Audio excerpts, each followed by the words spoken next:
Hello, my name is Robert Kiyosaki, and I'm probably best known for writing this book here called Rich Dad, Poor Dad, which was first published in 1997, and my wife and I created this board game, Cash Flow. And the purpose of our work is to increase people's financial IQ.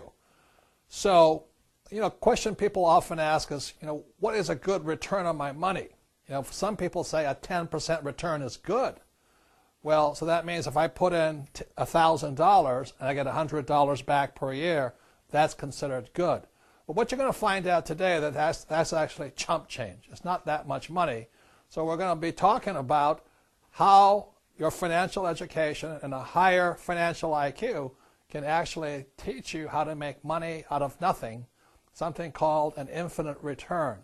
So I'm going to bring up my sweetheart Kim and Ken McElroy, our business partner in our real estate deals. He's also a Rich Dad advisor, author of the ABCs of Real Estate. And they'll be actually talking about a real estate deal that we have done where we got an infinite return.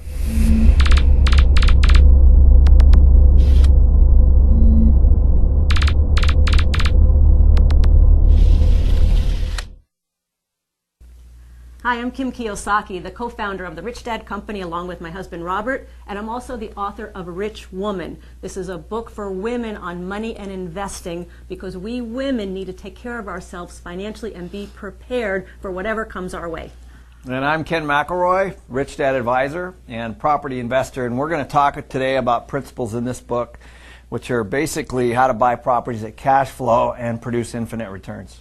And when Ken and I and Robert first met, the reason we got together is because we are so aligned on our philosophy, especially about cash flow. And management. When I read Rich Dad, Poor Dad, I said, this is the only book I've ever read that likes property management. So this is a deal that we've actually done. We did this in 2004 in Tucson, Arizona. These are numbers we're going to show you today that are real, actual numbers. So let's just start off on what this property was.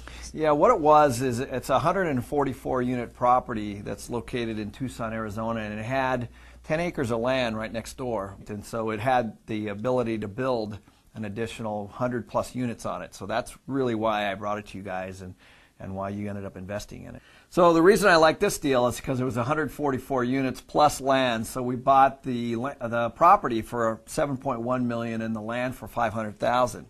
And I knew that the bank would give us 4.9 in a loan, and I needed 2.7 in equity. So you came to us and to raise money, and what we liked about the deal is, number one, there was that big opportunity of the land, but also there was 144 units rented that gave us cash flow immediately. Which was very important when you're raising money to have cash flow. We love cash flow. Yeah, cash flow is good.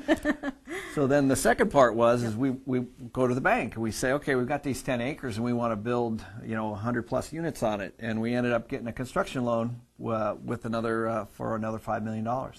And with that construction loan, we built 108 units. So at that point, we had 108 plus 144, 252 units that were built.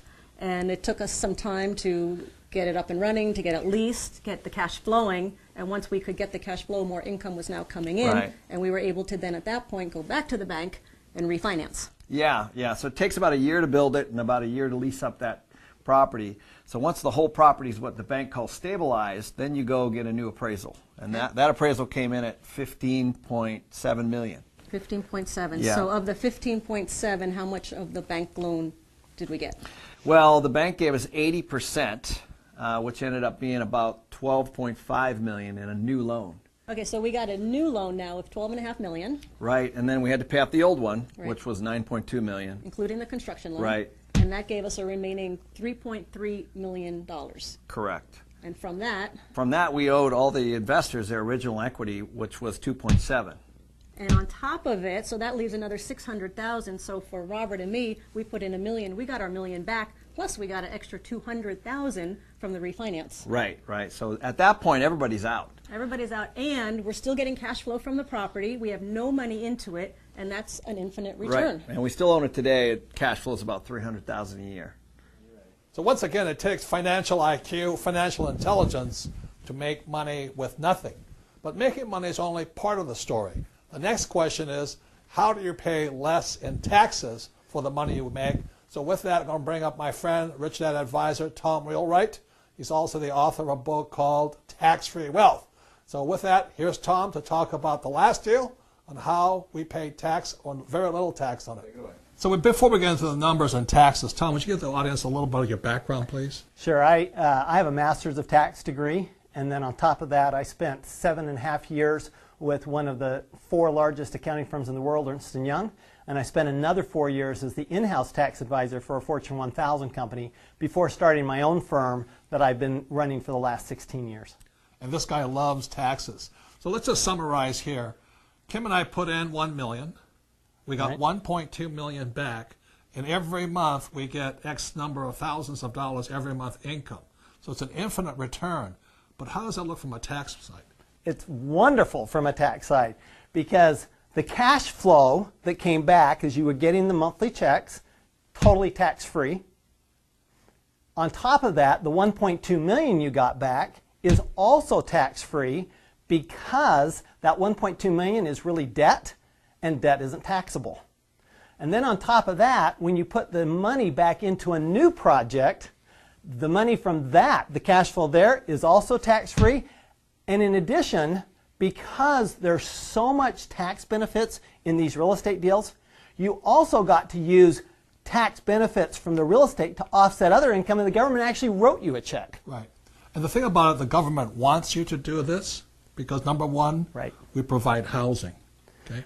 And we use debt because they want us to use debt. They want us to borrow money. That's exactly right. The tax law is merely a series of incentives for real estate investors, other investors, and business owners.